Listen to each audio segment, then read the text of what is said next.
If you have ever felt frustrated that success seems slow or that other people are pulling ahead of you while you're stuck, today's episode is for you. The truth is, the number one cause of failure in life, business, maybe your career, isn't lack of talent or money. It's something much simpler. Time and how you handle it. Most people think only about what feels good right now, but they ignore the long-term consequences. And that's why they stay stuck. So in today's episode, I will break down 3 things. First, why short-term thinking is killing your progress. Second, how to spot second-order consequences before they wreck you. And third, a mental model for making better decisions so you can build the life, wealth, and maybe freedom you want. So welcome back to Catch the Zenith, the podcast about high performance and business. I'm Nicola and I work in sales at a B2B software company. So let's start with something simple. Every decision has 2 paths. The easy path today or the hard path today. Give you some examples. You can eat the burger now. This feels good now, but it costs your health tomorrow. Or you skip the gym today, which feels good now, but costs you years later maybe. Or third, you go into debt for a new TV, which feels good now, but shackles your finances later. And this is called short-term thinking. Better today at the cost of tomorrow. And it's everywhere. Social media likes, fast food, skipping work for Netflix. But the truth is, things that feel good immediately are usually bad long-term. And things that feel uncomfortable immediately are usually great long-term. And that's why entrepreneur Sam Ovens, where I learned all this content from him, calls it the wheelchair path versus the hill. Let's define it properly. The wheelchair path is easy. No resistance, no sweat, but you never grow. That's the downside. And then you have the hill, which is tough. It sucks in the moment, but when you take enough hills or mountains, you will win. So the pattern is simple. We should opt for choosing the hill. And there's a famous experiment you've probably heard of, the Marshmallow test, where children were given 1 marshmallow now or 2 if they waited. And most grabbed the 1 right away, obviously. And a small group waited for the second, or for then getting 2 in total. And when researchers tracked those kids years later, the ones who delayed gratification were healthier, wealthier, and more successful across the board. I think there's some nuance to it, but let's keep it simple here. And that lesson applies to a lot of things in life. Life rewards those who can suffer a little now for a much bigger payoff later. But here's where it gets deeper.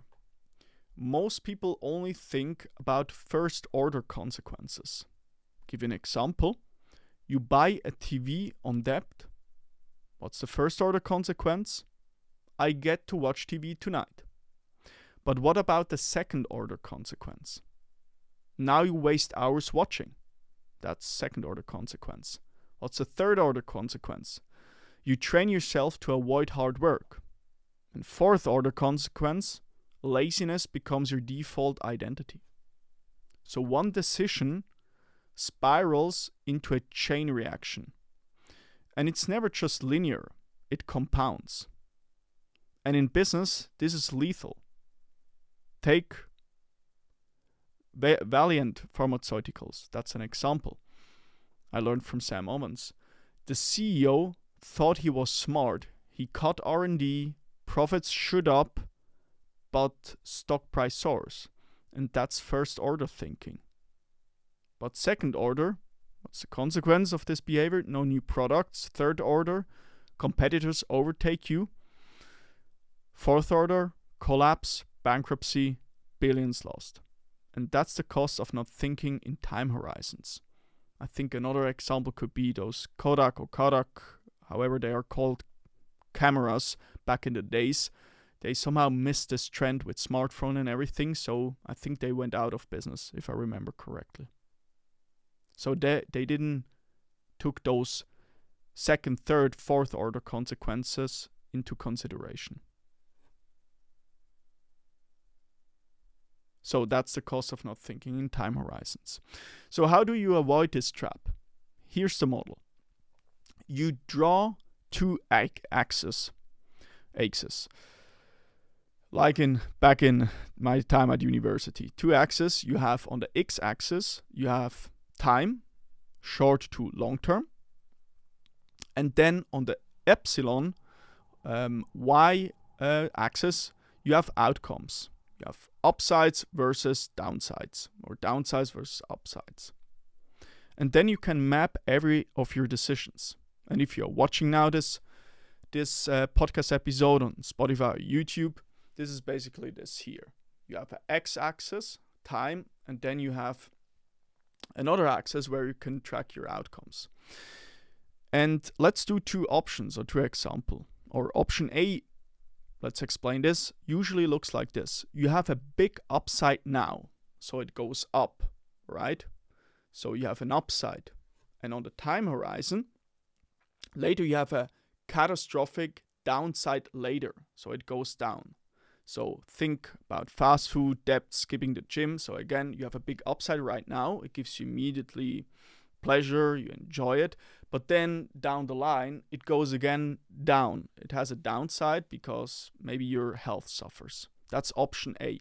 Big upside in the beginning, later along the line, a big downside, which creeps in maybe even way later.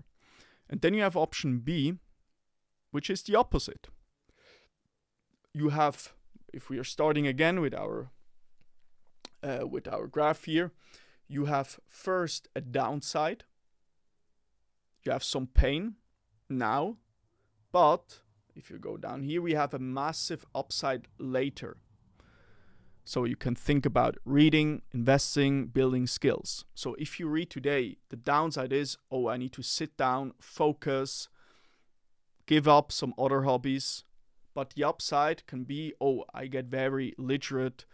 I have a huge vocabulary at my disposal. I get smarter. I understand better people. I understand psychology and human nature, whatever it might be. Same with investing, perhaps. You invest right now money, so you forgo the option of spending that money on a car right now, but you have maybe an upside later down the road. So those are option A and B. So let's recap that. Option A, big upside in the beginning, and later, as time progresses, a downside. And then we have option B, big downside in the beginning and a big upside later on as your maybe skills, knowledge, etc. starts to compound. And there are almost always mirror image. As we just saw, one goes up, the other goes down. One goes up, but then later goes down, and the other goes down and then up again. And one is instant pleasure with future pain, option A, and the other is short-term pain with future reward. And once you start looking at decisions this way, the right choice becomes obvious. You just can simply draw this an axis, y-axis or epsilon, and then you know what's going on here. You can always ask yourself, the first move, does it have an upside, like short-term gratification, or a downside, short-term pain? What do I prefer? But then you want to take into consideration the second, third, fourth other consequences and see, does it have an upside later or a downside later? And I'll give you some practical applications, stories, and examples. I think Sam Ovens mentioned in one of his videos where he talked about that when he moved into a new apartment, internet companies they offered him free cable TV. But one thing they didn't understand about Sam Ovens, offering something for free like cable TV is not free at all, because every hour wasted watching TV is a real cost. Time I could spend building something valuable. So he refused it. Get that away of me. I don't want your free cable TV. That is, again, a big upside in the beginning. Oh, it's free. But the downside is, like, as weeks, months, and years progresses, you spend so many hours watching into that TV and maybe not working on your goals. Another example, books. People might say, why read? It doesn't make me money tomorrow. Or I don't build up big knowledge right away. But that's short-term thinking. But if you read and learn consistently, you compound wisdom. You make smarter decisions, which results in a better life, perhaps. At least it did in my case. I started reading my first books, self-help books, and I didn't know a lot of things. But as I progressed reading, I read my first book, then my second, my third book. I think I started with more a history book. Then I transitioned into self-help, like 7 Habits of Highly Effective People, 12 Rules for Life, Beyond Order, Atomic Habits. And then I started to observe patterns between those books, things that overlap. And it started to make more and more sense, and I started to understand the world better and why people behave in a certain way. Give you another example. Even Michael Jordan, the basketball player, learned this short-term, long-term thing. At one point in his career, he was so distracted by sponsorships and fame that his game declined. He realized the ads and attention were byproducts of being the best. But if he neglected the game, he would lose everything. So he shut it all off and focused only on basketball. And the result, he became the greatest of all time. And there are so many other examples. Mike Tyson is a good one. Mike Tyson, great boxer, worked hard, but then became wealthy and spent a lot of money on maybe mansions, tigers or lions, whatever. And so his quality in boxing declined. I think he found a way back to his old quality, but still it distracted him. He became maybe very indulged in short-term pleasure. So here's the big lesson. Every decision has a hill and a wheelchair path. And we concluded that we should take the hill. Or that's what I'm proposing here. Second, think beyond the first consequence. Always ask, and then what? So if you eat the burger today, first order consequence, I feel great. Second order consequence, tomorrow I feel miserable and guilty. And the third order consequence is that my health will suffer. And fourth order consequence is I will maybe die earlier. Okay, to go to an extreme, but you get the gist. And third, short-term pain, long-term gain. That's the formula. You want today to suffer a little bit, that you can enjoy the pleasure later on.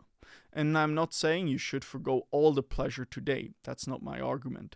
But on average, if we put in a little bit effort today, which is hard and maybe even a little bit painful, life can improve. And in so doing, that's what I experience, you start associating hard things with pleasure the more you do it.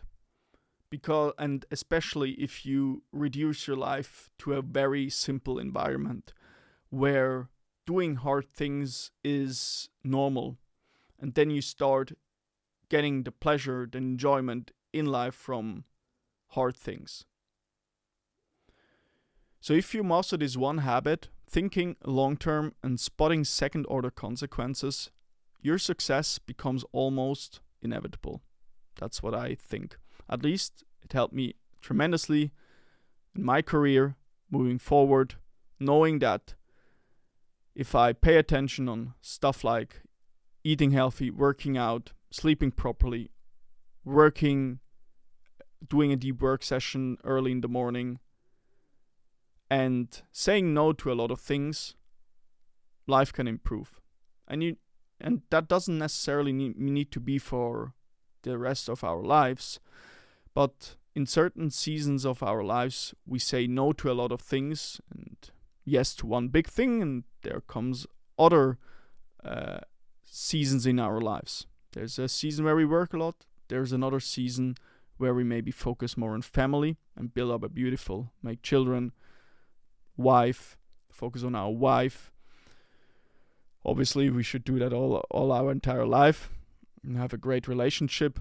But you get the gist. There are at different times in life, maybe different priorities, and that's totally fine. But I think a consistent pattern is really a little pain today is good for tomorrow.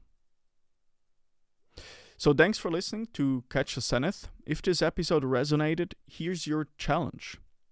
The next time you face a decision, stop and ask yourself, am I choosing the wheelchair path or the hill? Is it hard or is it easy? So take the hill. And as a thank you for tuning in today, I spent 4 months putting together a list of 100 podcast episodes everyone should hear before they die, all from other shows, not mine. And inside you will find my top 10 all-time favorites, plus the best episodes I've discovered on wealth, health, relationships, and productivity. So just click the link in the show notes to download it for free, and you will also get my newsletter so we can keep learning together. This is my free gift. I've always wanted such a list. I could never find one that I very much enjoyed or something approximating a good list of episodes, so I created that for you guys. And if you want more insights, like in this episode, subscribe to the podcast and enjoy listening. Until next time, speak the truth, think long term, and keep climbing hills.